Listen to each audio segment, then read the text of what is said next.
بسم اللہ الرحمن الرحیم۔ السلام علیکم ورحمۃ اللہ وبرکاتہ۔ شرم و حیا معاشرتی بگاڑ میں سب سے بڑی رکاوٹ۔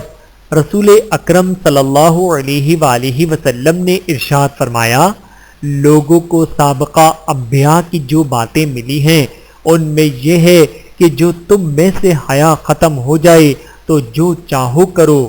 بحوالہ صحیح بخاری، حدیث نمبر 6120۔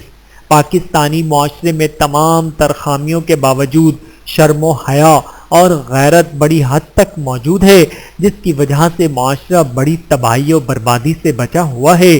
لیکن دشمنان اسلام مسلمان معاشرے کو شرم و حیا اور غیرت سے عاری کرنے کے مذموم مقاصد کی تکمیل چاہتے ہیں۔ اللہ تعالی ہم سب کو احادیث مبارکہ پہ عمل کرنے کی توفیق عطا فرمائے، آمین ثم آمین۔